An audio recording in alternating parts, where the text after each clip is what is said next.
And welcome to the Mysteries of Ancient Wisdom podcast. I'm your host, Kuker. My real name is Jacob, but my friends call me Cub, and you should too. Every day on the Mysteries of Ancient Wisdom podcast, we explore faith, spirituality, and the paranormal, specifically through the lens of esotericism and wisdom in its universal form. If you like that, you're in the right place. I'd like to welcome everybody today. As we get going, I've got a ton of data to cover today, so I am going to be pretty well burning through the data today because I've got actually a whole chapter in my book to cover. There's no way I can read every part of it for you guys today, but I wanted to share as much as I can. Pineal, welcome. Sal, welcome. It's Jay, welcome. Thank you guys so much for dropping by. Today's episode is titled Pagan Heliocentricity in the Bible. This is Mysteries of Ancient Wisdom, episode 576, formerly known as the Kuker Supernatural Podcast, aptly renamed to match the new book release, the new academy, the new community direction, all of that stuff. So that's, again, why the name change on the podcast. And it really just encompasses a whole lot better what we're actually talking about at this point.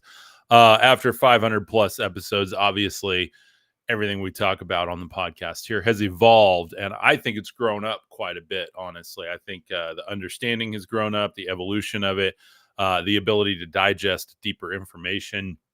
I think it's been a beautiful thing.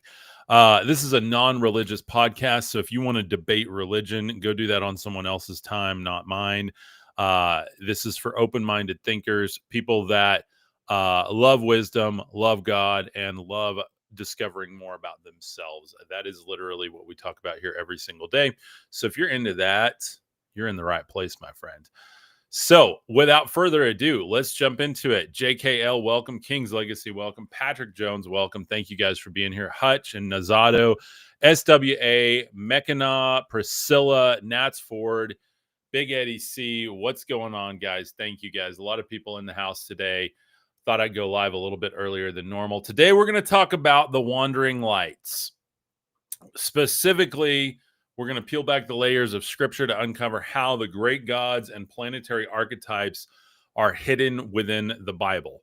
From Lucifer to Enoch, from Apollyon to Satan, these figures are not merely myth, but cosmic personifications that align with biblical characters and their roles in a greater story. So again, I look at archetypes here. I look at mythos. I look at story. I don't teach or practice or believe that any of these stories are literal stories. Now, if they were, great. To me, that's just merely a shadow of a spiritual truth. It is an outward reflection of an inward truth. As above, so below, as within, so without. So they're merely shadows of the celestial truth that we're experiencing. So today we're going to explore how this heliocentric thought, the sun-centered cosmology, often linked to pagan traditions, emerges as the radiant Son of God within sacred text. Sun being S-U-N, of God. Was the Bible secretly encoding astral theology all along? That's what we're going to talk about today. You be the judge of that, not me. Let's talk about the wandering lights. The wandering lights. From the beginning of human memory, 7 lights have ruled the heavens. They wander against the fixed stars, each with its own rhythm and its own influence.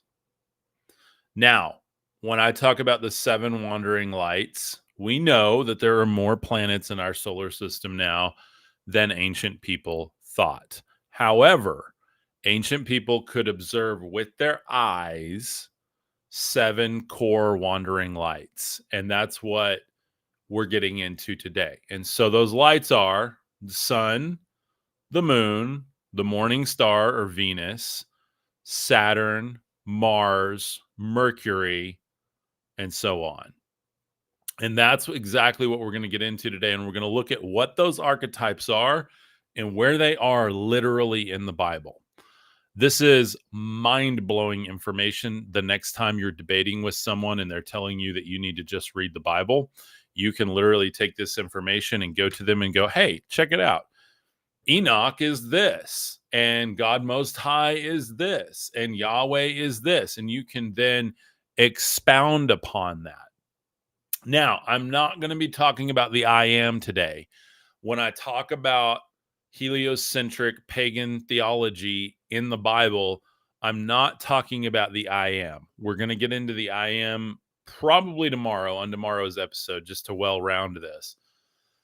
But what I'm talking about today is the mythology in the sky that is telling a story about the characters. The great gods or the planets are the characters. Then you have another set of characters that are not gods, but they're the merely players, the characters, if you will, in the background, and that is the Zodiac characters. And we're going to be talking about that too next week. So today we're talking about the great gods or the planets.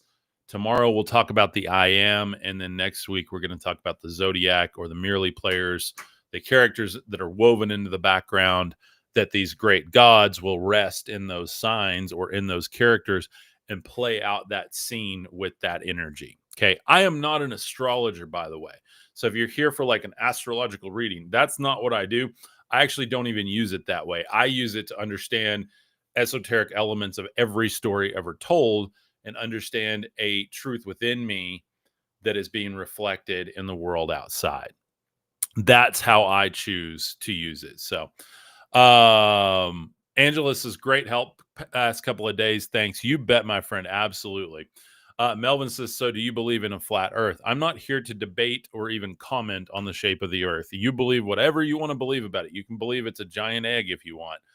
I have no, qualm with that at all. Teresa, how are you, my friend? Welcome. I hope you're having a beautiful day. Welcome. You will love today's episode. A lot of great stuff here, getting into, again, more of the pagan roots of the Bible, what it's really about, what it has to do with the planets, the sun, the moon, the stars, all of that stuff hidden in plain sight. It's what they don't want you to know, right? So it's very, very important that we all collectively understand this. The more we understand this, the more we can awaken together, the more we can shift into new earth together. So you can call that hippy dippy if you want. It is what it is. It's what I believe. It's what I practice. You can go and sit in a church service and you're going to hear the same stories I'm telling today, but they're going to tell you that they're literal. But what I'm telling you today is that they're archetypal. Doesn't matter if they were literal at some point. Archetypal is essentially meaning that, hey, there is more under the surface of that story. Just like I used to do plays growing up. I was on stage a lot and got to do a lot of theater and stuff like that. And we would get characters on a script. Shelly, what's going on? We got a lot of our community joining today. Thank you guys so much. We would play characters. We were given a script, and that script would have archetypes of a character on it. And you would get to choose how you played that character. And you would bring some of the elements of yourself into that character, some of the elements of that character, and then what's on the page, and then clearly what the director wanted you to be translating from that page into the stage area. And that's what's happening here in my understanding and my belief about the sun, the moon, the stars. Again, great gods being the planets. The Zodiac is the merely players. They're in the background. Those are the scenes where the great gods will rest in their energy, and then they play out that scene with the particular energy of those planets or great gods. That's the stories of the Bible, from the Garden of Eden to the book of Revelation. I can prove it. I have proved it over and over. I don't have to prove it to you. I just have to prove it to myself. That's really what I'm here for. I'm not here to prove anything to you. I'm here to continually prove it to myself, to stay awake mentally and spiritually here. That's the hardest thing to do. You go to church, they try to put you to sleep. You go to the mall, they try to put you to sleep. You go drive in traffic, they try to put you to sleep. It's a battle of staying awake and keeping your mind liberated from the control constructs and keeping a fluid understanding of all of these things. Okay. I have multiple times in my life tried to go back to sleep. Okay. And I'll probably do it again. That is the archetype of the searcher that I am.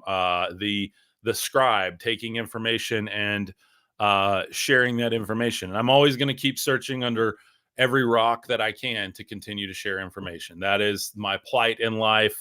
In fact, I actually love it. It is super fun, honestly. Like I really wouldn't have it any other way. I get to be a perpetual seeker, and I find these little jewels, and I get to keep those jewels spiritually, and keep looking for more. And I've found them in the Bhagavad Gita. I've found them in the Bible. I've found them in Gnosticism. I've found them in Christianity. I've found them in the pagan mythos. I've found them in naturism. I've found them everywhere. And if you know how to do that, you cannot be controlled. Okay. Let me say that again. If you know how to do that, you cannot be controlled.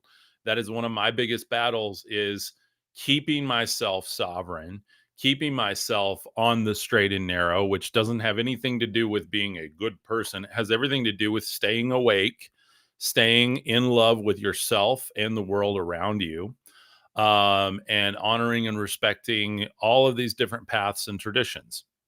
I do not practice certain paths because they're just not for me. That you may have a different path, right? The path I practice is the path of the mind. It's esotericism, story, archetype. That's really really what I practice. So neo mind, lizard mind. Yeah, there you go. I've been called worse. So Deo, welcome. Gabriel, welcome. User 27, welcome. How are you? MW, welcome.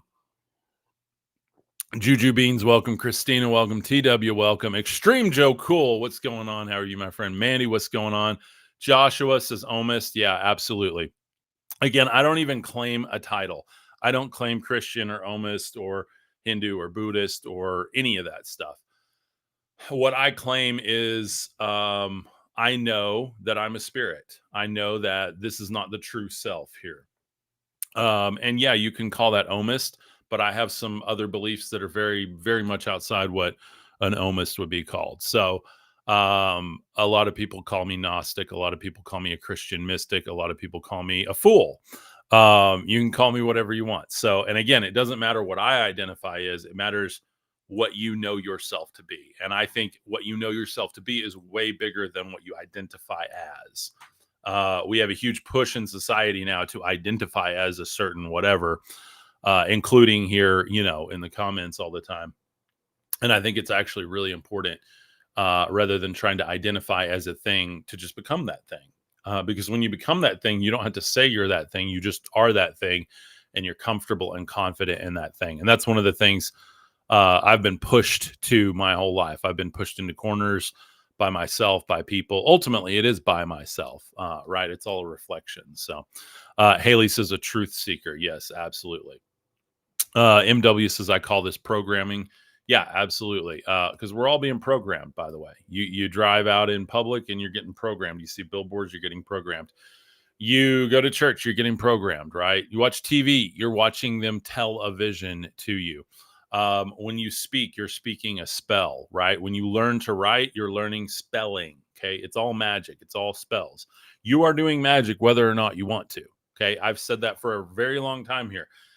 There is a lot of satanic magic going on right now. And I don't mean that in the church sense. I mean, there are perfectly normal church people that are supporting satanic high magic and even some darker things like blood magic. Something that just happened right now that I actually can't talk about on the internet. We're going to talk about it on Saturday in our private community, but I can't even talk about it on the internet now because it crosses the line on the internet of moving into the discriminatory practices. And so, especially for a certain group of people. And it's actually built into the terms of service on some of these platforms that I cannot talk about that. So what I'm telling you is open your eyes and think about what satanic magic is. It's when you invert the pentagram. The pentagram is spirit over matter, mind over matter. That's the way Jesus himself taught. He was essentially a high priest, a magician, whatever you want to call him. You can believe him to be savior and all of that other stuff. That's totally cool. But he taught mind over matter. He taught this path of magic, this path within, that you do everything with your mind. And When you flip that, it turns it into an upside down pentagram and says matter over spirit. And that's when you do things like sacrifice. That's when you do rituals like going and drinking the blood of Christ at mass. Okay, you know what I'm talking about now, and it gets darker than that. That may sound all innocent, but I'm telling you guys, the last time I took communion, it's like it put blinders on me and I went back to sleep for several months. Like it really, really did put me back to sleep. And I quit taking communion, not because I reject Jesus, but because I reject the idea that all he was for is a sacrificial lamb for me. When he never said that, and he told me that kingdom of God is within me. Joshua says, I agree. Thank you, brother. Thank you. So I'm telling you guys, if they can put me back to sleep, they can put you back to sleep. Okay. I'm a stubborn, fierce seeker of truth, and I still succumb to it. And all it took was a shot of grape juice and a piece of bread and a few worship songs for a couple of months out of my life. And the Z's started crossing me. Sleepwalking, The Walking Dead. Remember all those allegories for what we can be if we don't have our eyes on the prize. What is the prize? The truth, the life, the way. What is the way? It is the way of the true magic. Narnia talks about it, by the way, if you've ever read the Narnia series. The true magic is the way of Christ, the Lion of Judah, the Lamb, making the two into one with your mind, the dualism, the non-dualism, if you will. Let's see. Dude is over here talking about Narnia is real, but the Bible, what a effing joke. Hey, here's the deal, man. If you can't read the Narnia series and the Bible back to back and get allegory about your soul from both of them, you are not awake, my friend. I'm just going to tell you that. Okay. You're still caught in judging other people, trying to control other people, and trying to balance the outer world instead of the inner world. When you balance your inner world and you understand that it's all happening within you and through you, that's when the outer world begins to reflect. That's why the Satan magics are all about manipulating the outer world. And I'm going to show you exactly today who Satan is, by the way. Satan is not what you think. Satan is not the devil with a pitchfork. Satan is actually one of the planets, and it represents a specific energy and a specific concept that you cannot escape, not in the flesh. And we're going to talk about that today. Oh, Teresa, welcome. Okay, Teresa's bouncing platforms. Teresa says, glad you found yourself back. Me too, my friend. Me too. And I learned a lot from going back to church. My pastor is kind of a mystic, actually. But I think I kind of woke up out of that when he went on hiatus. He did like a 2-month hiatus, and I haven't been back. And, I really wanted to sit with like, okay, why did I go back? And I'm like, all right, why did I go back? I'm asking myself, like, why? It's because I'm seeking, right? Like we're all seeking. And I went back so I could turn those rocks back over. And what I found is freaking phenomenal. I found through like re-diving into the Bible and reading it every day, going back to church, I found that every single story is an allegory. And I didn't quite fully see that before. There were times when I kind of had flickers of that. And I would take like the Bhagavad Gita, which I have right here. I'm rereading that right now with a buddy of mine. I got a local meetup group now too. A bunch of new friends that we're meeting up, talking all the time. It's just fantastic. Amazing things have been happening. And there's so many people waking up right now as we enter, the next 120 years or so into the age of Aquarius, as we're moving into that direction. Consciousness is opening up, including mine, including many, many other people. And some people stayed awake and saw what was going on with me and prayed for me and blessed me and everything. Thank you guys that blessed me. Thank you. Thank you that stuck with me. Thank you that blessed me and sent me prayers and positive energy. Thank you. You guys are true blue. Thank you guys so much. Michelle, what's up, my friend? Michelle, thank you for being here. So what I'm trying to say in a roundabout way is be on your toes, because it's easy to fall asleep. Everything I'm doing now is to keep myself awake. I'm actually putting safety mechanisms in place to keep myself awake at all corners of my life. I'm literally from my marriage to my family, to my finances, to my business, to my friendships, to my hobbies.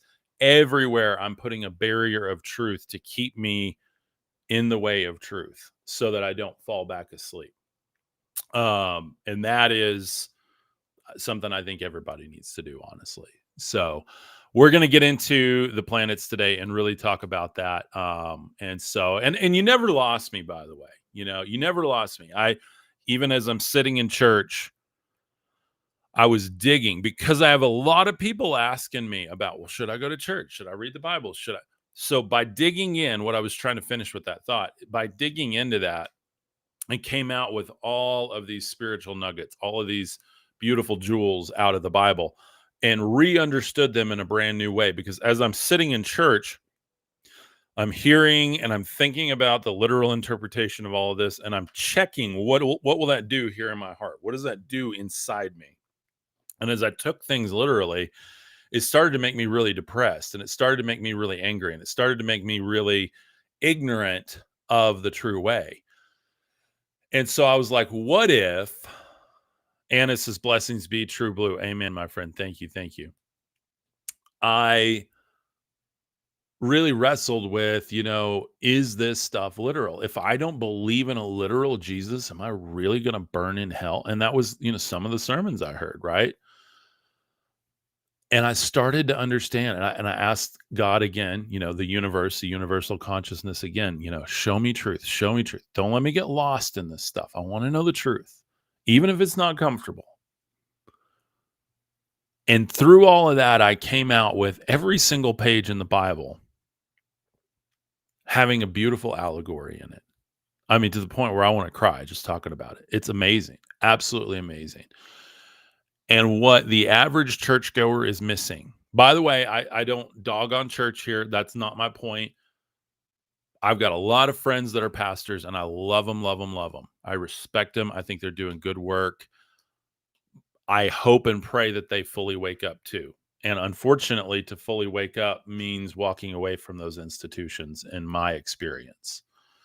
And so as I went back into the doors, what it opened in my life was actually really beautiful. It opened weekly driveway nights with my parents where we get to read and talk about not only the Bible, but occult and esoteric teachings. In fact, so much so that I've actually been able to sit there with my parents and read from things like the Bhagavad Gita, read from things like I've got this brand new Indian myths, Native American myths. We have been talking about some really deep spiritual waters, including talking about the allegory of the Bible and astral theology, to the point where I never thought I could have this conversation with my parents. My dad himself is started to be very awakened and very much on the same wavelength that I am. Okay. And I'm not patting myself on the back saying I'm an awakened, guru or anything. What I'm saying is it's really beautiful to see that once I got it right in here, I started to see it getting right out here. And that's why I practice the inner path. Okay. I don't even hardly do anything out here spiritually anymore. It's all in here through meditation, through yoking with the divine within. And that has really, really been a life changer for me. So that's kind of a quick, somebody asked me yesterday, Cub, tell us your testimony. That's my testimony. I worked in ministry for 7 years. I was in professional ministry. I've worked in theater my whole life. I've been a quote unquote Christian my whole life. But when I was a kid growing up, I was in all the Christian groups. Yet I asked all the weird questions like, well, what was Jesus doing in the desert? Well, what was the spiritual practice he was doing? Like, I was asking all those hard questions. And of course, I was told I was evil and to shut up and all of those things. And unfortunately, it's weird. It's like there's a God spell or a gospel that you go and you sit in church and it starts to program you. And that's why, and I think it's totally possible to go sit in church and hear all of that and stay awake, but it takes a stronger mind than mine. I'll tell you that. And I've had to put safety mechanisms in place to keep myself awake. So, and you can call me weak if you want. That's fine. It is what it is. I'm just being honest with you about this path is not for the faint of heart.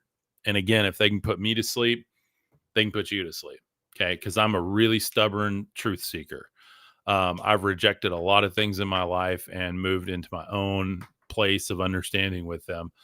And for me to go and sit there and get mentally programmed in a direction that I did not want to go again was pretty terrifying. It was actually one of the scarier things in my life. So glad to be back. I've been back for a long time now, actually. And I never really left that far. I was just, like I said, turning over some new other stones, even some older stones, and going, well, what's really under here? And once I got through all of the belief system on top of it, that's where there was some beauty underneath. So there's kind of a quick and dirty testimony for me. So thank you guys for being here with me. Thanks to everybody who has blessed me, everybody who has supported me through thick and through thin. Like I said, you guys are awesome. I really appreciate you guys. Ryan, what's up, brother?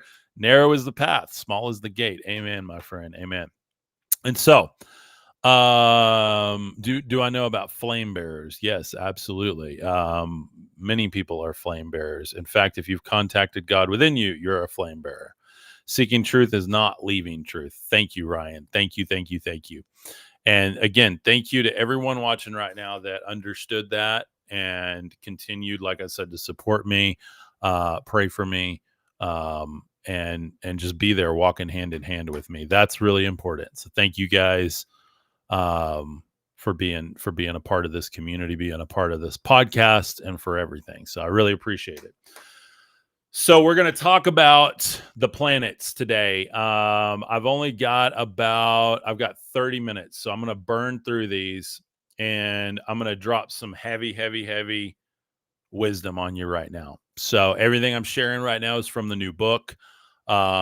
This is a book I've been working on for a long time, and I finally got it all figured out with like the title and the formatting and everything, and finally just decided I was going to launch it and go for it. So it's what I consider a compendium of wisdom. I don't consider it knowledge because knowledge can be manipulated. Wisdom is something that you just know in your core.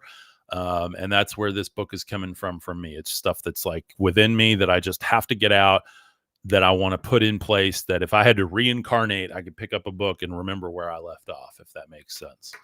So that's what this comes from. So the wandering lights, 7 lights, that's what they could see in ancient times in the sky. These, again, the great gods will go into these stations. Okay, you've heard stations of the cross. That's just allegory for stations of the zodiac, by the way. It's as above, so below. It all mimics and mirrors everything else. So if you've heard of the Catholic stations of the cross, you're looking at the zodiac, all 12 stations. So it's a beautiful allegory when you understand the allegory. So we're going to go through, and today we're talking about the great gods. The great gods are the visible wandering lights. They used to just call them stars. We know now they are planets. One of them's a moon, and one of them is actually our local star. So, across civilizations, ancient peoples did not see the planets as distant rocks or lifeless spheres, but as wandering lights, living gods moving across the heavens. Their movements set them apart from fixed stars, making them mysterious, unpredictable, and powerful. This is not to say that they were human-like figures, as mythology sometimes portrays, but rather conscious powers, energies with direct influence upon life and the earth. So that's what we're getting to. And remember, these gods, these energy spheres, can rest in, from our perspective here on earth, rest in a zodiac sign, which again, in my allegory of an actor on stage, the planet is the actor, the stage and the scene behind it is the zodiac sign. So you have the player and then the merely players behind it. And so you create a scene like this. So say we have Mars going into Gemini here. Gemini would be the scene, Mars would be the player in the scene. So you have this energy now that's interacting within the scene and the mythos of what the zodiac sign actually is. I heard somebody do a really good video on the allegory of the Bible earlier, but they were confusing planets and zodiac signs together. And there's actually a very clear differentiation in the Bible of the signs and seasons as well as the characters. Bible characters are great gods. Then you have Bible scenes or seasons, including the Exodus, which is all allegory and archetype for different ages or different zodiac stations that a scene would be playing in. And so that's a beautiful, beautiful esoteric understanding right there. So Enochian grimoires are very beautiful too. Oh man, absolutely, absolutely. Enochianism is a really, really interesting path, really interesting literature as well. So, and I really like a lot of Aleister Crowley's works. Don't really like a lot of his practices. So, you can like the information and apply the information esoterically within you and not necessarily go and do the ritual. Hence, I love all the Catholic esotericism, but I don't practice the ritual, if that makes sense. Like when you understand the allegory, you don't need to go do the thing, if that makes sense. Or at least for me. So, modern perception today, science defines these wandering lights as planets, worlds of rock, ice, gas, orbiting a central star. Telescopes measure their distances, probes map their surfaces, and mathematics calculate their orbits. We are taught to see them only as objects with a mechanical solar system, within a mechanical solar system. Yet, what if the truth is much stranger? What if these very masses we chart with instruments are gods of old, the archons and governors described in Gnostic scripture, the biblical canon, and myth alike? The question is not whether they exist as matter, but whether matter itself is infused with will, order, and spirit or consciousness.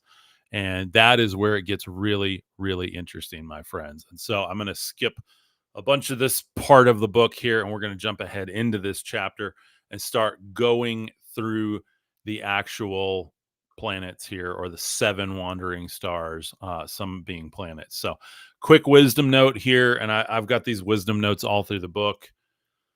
In Genesis 1:14, the Creator declares, "Let there be lights in the firmament of the heavens for signs and seasons." The Hebrew word for lights here is ma, and then I put the Hebrew there for it, meaning not only physical luminaries, but bearers of divine radiance. Throughout Scripture, these 7 wandering lights, sun, moon, and 5 planets, known to the ancients, served as signs marking conventional time. Unlike the fixed stars, they walk across the heavens, echoing the Hebrew halak, to go on a journey. This reveals that the planets not only are static objects, but living governors of rhythm, intentionally placed to mark divine order and bear witness to the covenant written in the skies. So that's what I'm getting at with this, guys. And as we dive into this, I invite you to take a deep breath, have an open heart, open mind, and let's get in and explore this allegory here. It's absolutely beautiful, my friends. So drop your questions and comments. I'm going to try to burn through these 7 real quick, and then I want to come back and answer some questions before I have to jump off here. Like I said, I have an appointment today at 4 that I need to try and keep. So, the sun is no respecter of persons. Its light falls on both shadow and radiance, teaching that duality is but an illusion. For only when we stand in the way do we cast the shadow, says wisdom. The sun, archetypes. Roman and Latin is Sol. Greek is Helios or Apollo. Egyptian is Ra or Atum Ra. Biblical is the Son of God. What an odd coincidence. Across civilizations, the sun has always been held as a place of supreme importance. Its name shifts, but power is constant. The giver of light, the ruler of the heavens, and the visible fire through which the unseen divine is revealed. Many traditions saw it as a portal to the soul or a doorway into the divine realm. By the way, I still see it that way, especially when you understand the quantum reactions happening in it. It's pretty much a portal, in my humble opinion.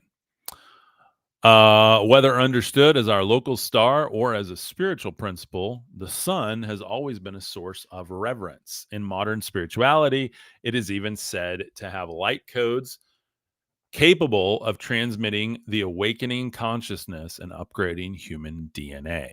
And I think that's pretty darn cool. So, modern perception, you probably know about that. Source of life, symbol of authority. Myth often depicts sun as a charioteer driving horses across the sky in flames.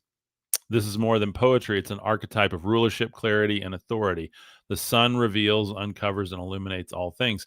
Nothing remains hidden under its gaze. Central to its rhythm are countless festivals that we have tied to it over the centuries. Planting, harvest, and survival depend on its return. It's also the father principle. Esoterically, the sun symbolizes the father principle, the divine masculine whose energy penetrates the mother earth or matter, bringing to life all that she bears. The father principle would later be revealed in mystic understanding as the Son of God or the Son made manifest. So, this is where I think it's beautiful because, a lot of people get offended when I say the Son of God is the Son of God. But what better allegory do we have? The radiance of God, right? Shining in the heavens. That's what we get to look at with the sun. And I put a beautiful picture on this page with the sun on its chariot or its white horse. Think Revelation there. And then I explain the solar myth. I also want to talk about within this that the sun is crucified on the Southern Cross in the winter before it descends into the underworld for 3 days, or in the tomb as Christ did, and then ascends now as we head into longer days. So it's really, really cool that all of this stuff ties into these heavenly myths, if you will. So I think that's pretty darn cool. So let's go to the moon. The moon is wisdom. To those who love her, she is a blessing. To those who despise her, she is as a curse. For she does not change the light, only the angle at which it is reflected. Archetypes of the moon: Latin and Roman is Luna, Greek is Selene, Egyptian is Isis, Babylonian is Sin. We're going to talk about that in a minute. Biblical is Sophia and wisdom. So she is wisdom. Wisdom is in the moon, right? The moon is this beautiful representation of feminine emotion that we have. And this feminine emotion is something that moves in these cycles, right? These cycles in the sky. And that is wisdom because it works perfectly. She does not transgress her path, right? And so here's where it's really interesting. The Babylonian goddess of the moon was called Sin. That word made it into the Hebrew, where we now use that word sin when we go to church. Well, what does that mean? That simply means to transgress wisdom, to be in sin, to be out of frequency with wisdom, with the flow. That is what it means to be sinful, to do the things which are out of balance with wisdom, with the natural order. And that, I think, is a really cool understanding. And it changes what you hear when you go to church. It changes how you experience that. And that's a really, really cool thing, I think. So we'll talk more about the moon in another episode because I got a lot to get through here. The voice of Lady Wisdom, though, in Proverbs declares, yes, Lady Wisdom. Proverbs says Lady Wisdom. Hear instruction and be wise and refuse it not. Blessed is the man that heareth me, watching daily at my gates, waiting in the posts of my doors. For who findeth me findeth life, and shall obtain favor of the Lord. But he that sinneth against me wrongeth his own soul. All that hate me love death. Just as the moon governs the rhythm of night and tide, wisdom marks the rhythm of the soul. To love her is to walk in the blessing of life, and to despise her is to fall into the shadow of death. The moon, like wisdom, does not change her light, only the way she is received. And that is beautiful, my friends. Absolutely. I've got amazing artwork in here, too. You guys are going to love the artwork. All of you guys that have pre-ordered the book, you're going to love the artwork. You get in full color, everything in it. And I've painstakingly gone through and created very specific artwork for each page to really tell this story. And there's just esoteric elements woven in the whole thing. It's beautiful. So now let's get into Enoch. Who is Enoch in the astral theological bent? Enoch is Mercury, Hermes, Thoth. Mercury is the scribe of heaven, guiding souls from ignorance into enlightenment. He is not the author of truth, but the faithful scribe who records and delivers it. Absolutely beautiful. Absolutely beautiful. Across civilizations, Mercury was revered as a divine messenger, the scribe of heaven, the patron of knowledge, much like Enoch in the Bible, who walked with God and was not, for God took him. More than a mere courier of messages, Mercury is a translator, the interpreter between realms, guiding souls through the threshold and transition from one form to another, specifically from ignorance to enlightenment, in my opinion. Modern perception is Mercury is the smallest planet in the solar system, racing around the sun at just 88 Earth days. Yet because of its unusual rotation, a single day on Mercury lasts longer than its year. This paradox mirrors its esoteric role. This is really cool. The swiftest wanderer in the heavens, yet also the one that stretches and bends time in mysterious ways. Such is the nature of Mercury as the divine messenger, a phenomenon we experience when channeling higher knowledge. When you go into transcendental meditation and you sit in meditation and time bends in really, really weird ways, that is when we're receiving that pure divine heavenly knowledge, and time ceases to do normal things and seems really weird. Can be very fast or very slow. Very, very interesting. Guys, I'll get to questions and comments here in a little bit. I see a ton of them. Thank you, guys. I don't have time to read them all right now. I want to try to burn through these. Then I'll do questions and comments here in a couple of minutes. So he's a messenger, essentially like Enoch, a scribe. And then I've got beautiful artwork of Enoch the scribe. Enoch, scribe of righteousness, go and declare to the watchers of heaven who have left the high heaven and the eternal holy place. By the way, the word righteousness, if you look at it in the way Jesus used it, it means equanimity. It means balance and equality rather than what you think of when you say righteousness. So that's where Mercury is really a balancer of this equanimity, this equality in the heavens, allowing transmissions of data between fleshly minds and spiritual minds. And I think that's a beautiful, beautiful understanding of it. So that's Mercury. Now we have Lucifer. Who is Lucifer? Lucifer is Venus. Also in Greek, Aphrodite, Phosphoros, the morning star, or Hesperos, the evening star. Hathor in the Egyptian. Babylonian is Ishtar. And the biblical is Lucifer, bright and morning star. Also talked about in the book of Revelation, where Jesus self-identifies as the bright and morning star, saying that, yeah, I'm the proud one. I've heralded the light, but I'm also the light. And he's okay with it, by the way. You know, that's an interesting thing. So Venus makes a beautiful pentagram in the heavens through its conjunctions with the sun. And so every 8 years, it makes this sacred geometry. If you were to track it and draw the pattern out, it makes this beautiful pentagram. She's the inner teacher of meekness. Essentially with her, we're challenged of, you know, hey, if we're going to herald the light, are we going to be prideful or are we going to be meek and beautiful with it and understand that we're reflecting it? And just like a diamond, her atmosphere reflects the sunlight so much so when I walked out the other morning, it was Venus and I can't remember, I think it was Jupiter conjunct in Gemini, and it was so bright that it scared me, literally scared me. I thought it was a UFO in the sky. It was that bright. 5:30 in the morning. I was like, whoa. It's like, golly. And it's like they were kissing. They were just like right there, just so bright together. And Venus was just shiny. It's because of her atmosphere. It was just beautiful, beautiful, crystalline-like reflective quality that just takes sunlight and almost magnifies it like a prism. And it's beautiful. So, you know, there's a lot of depth to Venus there, and the archetypes of Venus, even Jesus himself appropriating those types of sayings about himself, you know. And so Lucifer was written, you know, when it's used in Isaiah, it's written as a slur against the Babylonian king, you know, oh, you're the proud one. You're not the light. You're just the one coming up, but you're going to disappear soon when the light is here.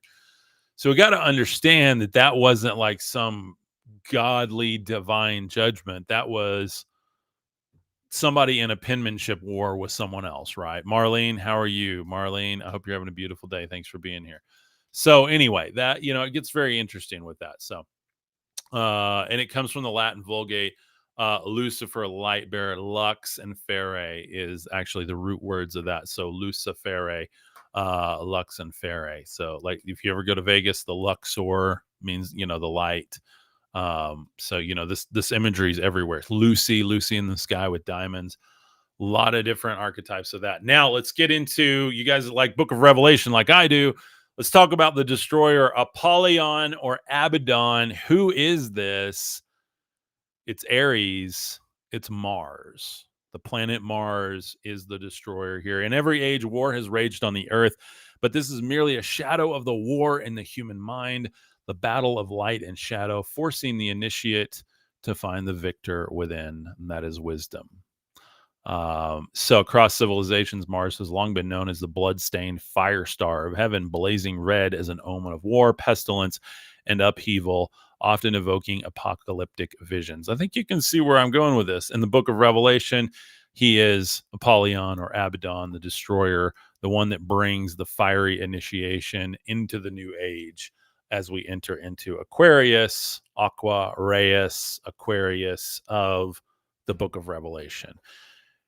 Do you guys get where I'm going with this now with the Bible? I hope you guys are seeing this, okay? Because the Bible is a beautiful occult book. Yes, the Bible is a book of occult knowledge. That means it's hidden knowledge. That means when you go to church, you're not getting the hidden knowledge. You're getting the literal stories. You might get some allegories about yourself out of it, but the truth behind it is that there's this deep allegorical well of spiritual occult knowledge. Occult just means hidden. It doesn't mean evil, by the way. Occult and esoteric, similar. Occult is deeply hidden. Esoteric is encoded. So you basically have, that's the same type of knowledge. That's what the Bible is. So I hope you guys are seeing exactly what I'm doing with this and why this is such an important understanding to have when you go through all of this and you're like, oh, wow, okay, this makes more sense. Like, now I can read the Bible and understand the drama that is unfolding rather than some literal thing that I need to be fearful of or try to, work my way to heaven or believe enough or whatever that is. You understand now that there's a beautiful divine plan. The archetypes are hidden in everything. And the more you understand about the mythologies and the hidden symbolism around this, the more your mind will be unlocked. And it's a beautiful, beautiful thing. So Mars is the harbinger of destruction. Then we get into Jupiter. This is where you get Zeus, Jupiter, Marduk of the Babylonian, and the biblical god of heaven or El Elyon. You would also have King Anu in Babylon. Would probably be more appropriate. I kind of put both because it depends on how you look at it and what story you look at. In some traditions of the ancient Babylon texts, Marduk was like the most high god. But if you look at the origin of where he came from, there's actually Anu before him. So all of this stuff, again, is slightly interchangeable. You just need to understand the patterns of how it flows to understand the archetypes. It's not necessarily a this is this and that is that.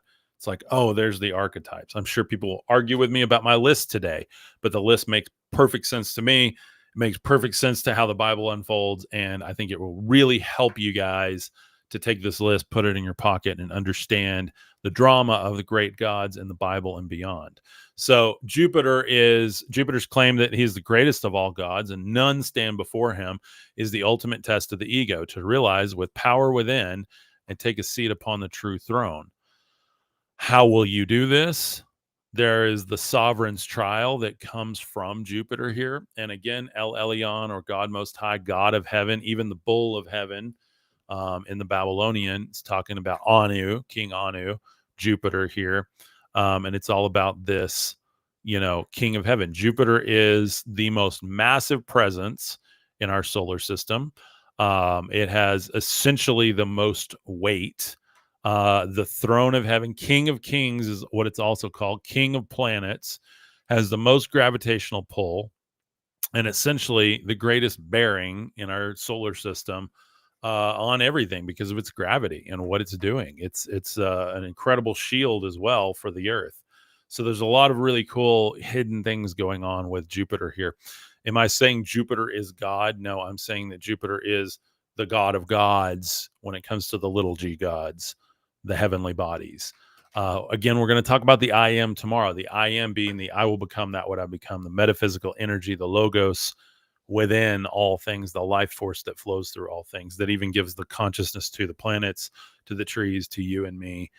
That's what we're going to be talking about. If you want to know who the true God is, that's where we get into that. True God is this androgynous being that is the father and mother together with you as the understanding, being a part of the divine family. And we're going to talk about that tomorrow. So the sovereign's trial comes from Jupiter, the king of gods, ruling as a great giant with no other gods before him. But this line is not, but is this line spoken from ego under his crushing weight, or is it spoken in humility with the ability to bless all? He has the ability to bless or curse, and how he uses that shows his character. Is he going to bless all, or is he going to be a divine judge? That's up to you and how you view him. That's what we're going to talk about tomorrow, about the I am, and what you are, you become. You show yourself through your words, your actions, everything. You can identify however you want, but ultimately it's all about the test, and it's all about how you actually handle yourself in this world. Something that we're all striving for, right? Something that we've all fallen down, we've all fallen short of the glory, right? But we continue to pick ourselves up on our shaky knees and continue to run the race. And I think that's a beautiful thing when we know we're all in this together. So how will you choose to wield his archetype in your own initiate's journey? And then finally, we'll end with this one today. Satan, Saturn, Kronos, time. Satan, the accuser. Satan is the god of this world who has blinded the minds of unbelievers to the true spirit, binding them in chains of lust after the material world. Thus says wisdom. And this is beautiful when you understand, even in Job, when it talks about Satan was wandering the earth, looking as a lion to devour his prey. Okay, that's time. Satan, Saturn, Kronos eats his own children in all of the ancient paintings of him. Okay, that means that there's nobody escaping. Even the babies get eaten by him, right? That means that he's also depicted in many different paintings with a blindfold on, because his own principles blind him to the spiritual world. He is the great accuser of spirit. He is the God of all flesh, the God of this world that the Bible talks about. Satan is the God of this world, right? So astronomically, Saturn is the ring giant, has icy bands around it. It's also, its number is 666. It's the number of man, or the number of carbon. It governs a six-sided principle, which is the 3D world, or the Saturn cube. Up, down, left, right, forward, back. 6 different directions. 6, 6, 6, 6. A carbon atom has 6 neutrons, 6 protons, and 6 electrons. 6, 6, 6. So if you're wondering what the beast system is, it's simply the system of the physical corporeal realm we live in, the fallen state of light, the womb of the mother, by the way, that has been overlaid with these principles that are not native to her. And that is that. Thank you, my friend. Facts. It is absolutely. Wisdom Note says, when Jesus was led into the wilderness, he faced the great accuser, Saturn, Hasatan, for 40 days.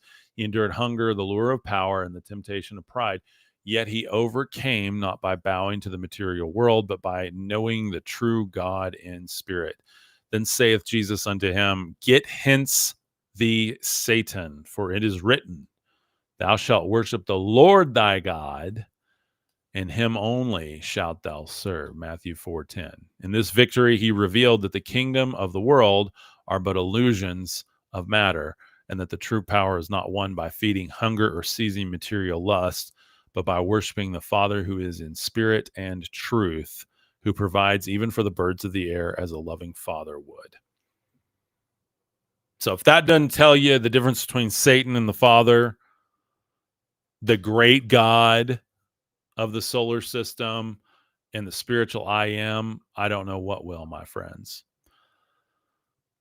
That was a power-packed episode with a lot of info. I will try to go through that stuff slower later on, but I really wanted to get that out today with like all the archetypes, because I had a great conversation earlier today about that.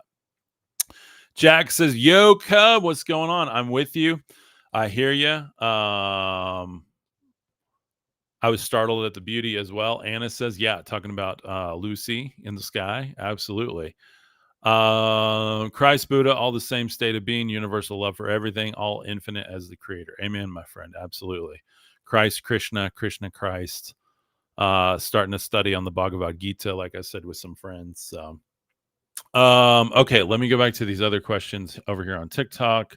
I got a bunch of different screens open. So, let's see. What day is it? MW says Mercury is what day of week. I didn't get into the calendar yet. Hold on, I gotta unlock this to keep streaming. I'll be getting into the calendar on another day. Marlene says good day to all. A lot of comments today. Thank you guys. Trying to catch up here. Grammar danger. Thank you. Facts. Thank you. Thank you guys. Appreciate it. As above, so below, as within, so without. Exactly. Dolly Green, thank you so much for the follow. Appreciate you guys. Anyway, I've got to run, guys. Today's episode is brought to you by my brand new book. If you haven't pre-ordered it, I highly recommend it. I hit the desk so much, my camera fell down. Sorry about that, guys. You can go pre-order it right now. You get a massive discount if you pre-order the book. You also get an insane discount if you get the new Academy bundle. I've got a brand new Academy bundle offer. It includes lifetime membership to my community, to our live calls on Saturdays. It includes a free physical copy of the book, plus a digital copy of the book, plus you're getting the Academy with it, which includes courses, the audiobook, the ebook, also the digital flashcards, and what I call the teacher's deck, so that you can take the same information in the book, teach it to yourself, your family, your friends, your kids. And I'm going to be adding some incredible resources in there as the rollout happens. The full release schedule's at the bottom of the website. But if you pre-order it, you're going to save a ton of money and you'll start getting everything as it rolls out. And if you get the new Academy bundle, you can immediately start joining the calls on Saturday, where we're directly reading from the book and then talking about it, examining the concepts and applying them to our life in a mentor style communal call. It is a fantastic deal. Go check that out, guys. You seriously can't beat that. Nobody's doing lifetime membership like I am for that price. So go check that out. Mysteriesofancientwisdom.com. That's mysteriesofancientwisdom.com. It's not a book. It's not an academy. It's not a community. It's all of the above and so much more. Mysteriesofancientwisdom.com. Go check it out. Support the channel and allow me a way to bless you with all of the hard fought, hard learned wisdom, knowledge, and understanding that I've gained, that I promise will resonate with you far beyond the book and actually help you think much differently in your day-to-day life, to see archetypes, connections, and the lost symbolism of heaven within you guys. So go check that out. Click the link in my bio or down below. I'm sure I missed a bunch of comments. I've got hundreds of comments today, guys. Thank you for being here. I'll have to go back and try to hand respond to all of them afterwards, at least on the main platforms. Love you guys. Thank you. God bless you. Namaste. And as we say, guys, have a beautiful, blessed, peaceful day. God bless. Love you guys. Peace.